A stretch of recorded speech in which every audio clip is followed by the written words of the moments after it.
아내가 어이없는 사고로 우리 곁을 떠난 지 4년. 지금도 아내의 빈자리는 너무나 크기만 합니다. 스스로 밥 한 끼 끓여 먹지 못하는 어린 아이와 남편을 두고 떠난 심정이야 오죽하겠습니까? 가만은 난 나대로 아이에게 엄마 목까지 해주지 못하는 게 늘 가슴 아프기만 합니다. 언젠가 출장으로 인해 아이에게 아침도 제대로 챙겨주지 못하고 출근 준비만 부랴부랴 하다가 새벽부터 집을 나섰던 적이 있었지요. 전날 지어 먹은 밥이 밥솥에 조금은 남아있기에 계란찜을 얼른 데워놓고 아직 잠이 덜 깬 아이에게 대강 설명하고 출장지로 내려갔습니다. 그런 일이 손에 잡힐 리가 있나요? 그저 걱정이 되어 몇 번이나 전화로 아이의 아침을 챙기느라 제대로 일도 못 본 것 같습니다. 출장을 다녀온 바로 그날 저녁 집으로 돌아온 나는 아이와 간단한 인사를 한 뒤 너무나 피곤한 몸에 아이의 저녁 걱정은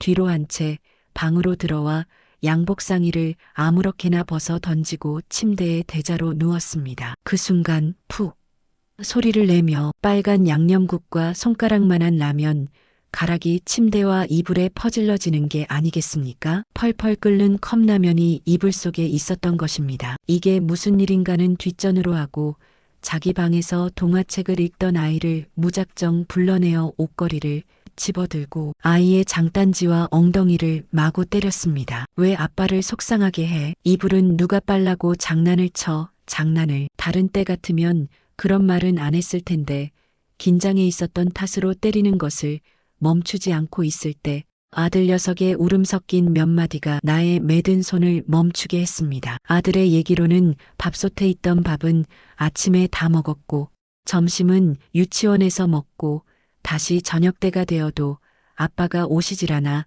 마침 싱크대 서랍에 있던 컵라면을 찾아냈다는 것입니다. 가스렌지 불을 함부로 켜선 안 된다는 아빠의 말이 생각나서 보일러 온도를 목욕으로 누른 후 데워진 물을 컵라면에 붓고 하나는 자기가 먹고 하나는 출장 다녀온 아빠에게 드리려고 라면이 식을까봐 내 침대 이불 속에 넣어두었다는 것입니다. 그럼 왜 그런 얘길 진작 안 했느냐고 물었더니 제 딴엔 출장 다녀온 아빠가 반가운 나머지 깜빡 잊어버렸다는 것입니다. 아들 앞에서 눈물을 보이는 것이 싫어 화장실로 뛰어들어간 저는 수돗물을 크게 틀어놓고 엉엉 소리내어 울었습니다. 한참이나 그러다가 정신을 차리고 나와서는 우는 아이를 달래 약을 발라주고 잠을 재웠습니다. 라면에 더러워진 침대보와 이불을 치우고 아이 방을 열어보니 얼마나 아팠으면 잠자리 속에서도 흐느끼지 뭡니까? 정말이지 아내가 떠나고 난 자리는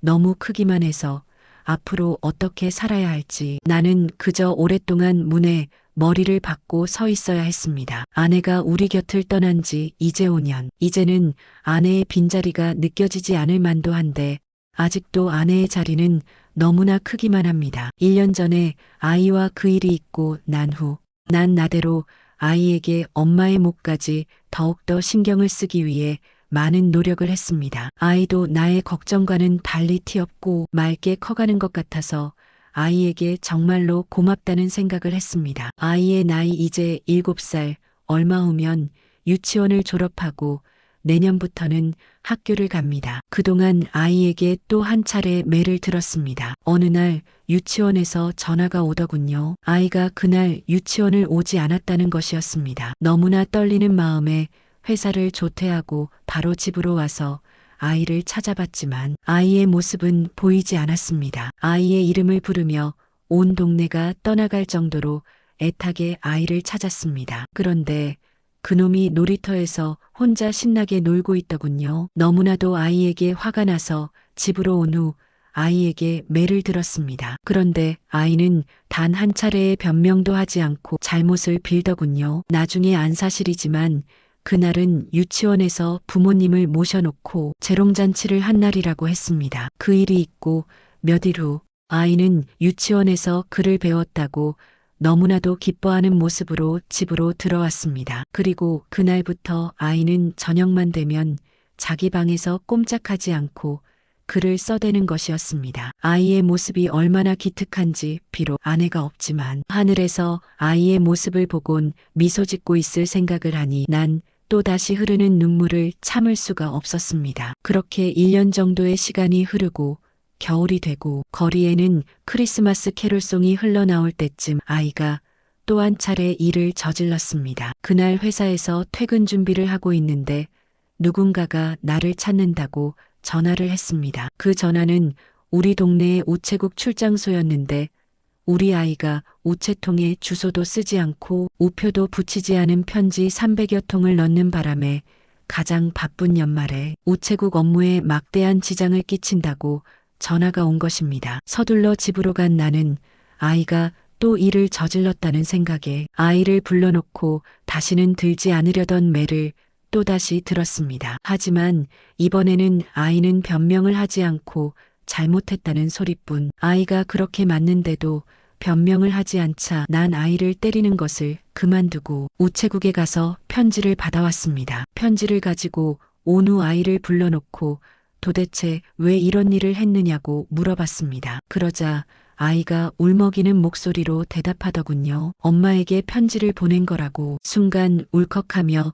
나의 눈시울이 빨개지는 것을 느꼈습니다. 하지만 아이가 바로 앞에 있는 터라 아이에게 티내지 않고 다시 물어보았습니다. 그럼 도대체 왜 이렇게 많은 편지를 한 번에 보냈느냐고. 그러자 아이는 그동안 편지를 계속 써왔는데 우체통의 턱이 높아서 자기의 키가 닿지 않아 써오기만 하다가 요즘 들어 다시 재보니 우체통 입구에 손이 닿길래 여태까지 써왔던 편지를 한꺼번에 다 넣은 것이라고 하더군요. 전 아이에게 무슨 말을 해야 할지 그리고 어떻게 말을 해줘야 할지 막막했습니다. 잠시 후 아이에게 난 이렇게 말해주었습니다. 엄마는 하늘에 계시니깐 다음부터는 편지를 쓰고 태워서 하늘로 올려보내라고. 그리고 그 편지들을 가지고 밖으로 나왔습니다. 주머니 속에서 라이터를 꺼내서 그 편지들을 태우기 시작했습니다. 그러다가 문득 아이가 엄마한테 무슨 얘기를 하고 싶었을까 궁금해졌습니다. 그래서 태우던 편지들 중 하나를 들고 읽어보았습니다. 보고 싶은 엄마에게. 엄마, 지난주에 우리 유치원에서 재롱잔치를 했어. 근데 난 엄마가 없어서 가지 않았어. 아빠가 엄마 생각날까봐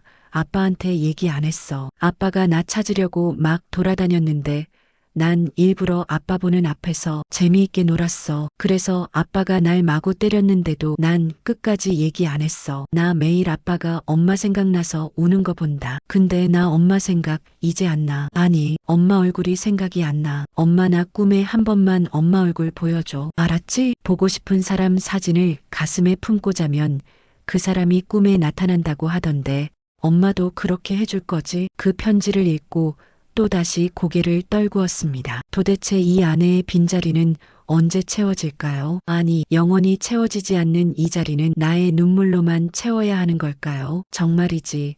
아내가 떠난 빈자리는 너무나 크기만 해서 시간이 지나도 채워지지가 않습니다. 이 가족을 응원하고 아이가 바르게 자랄 수 있게 응원을 하신다면 화면을 2번 누르고 옆에 더하기 버튼을 눌러주세요. 그리고 구독 팔로우를 부탁드리며 주변 분들에게도 공유 부탁드립니다.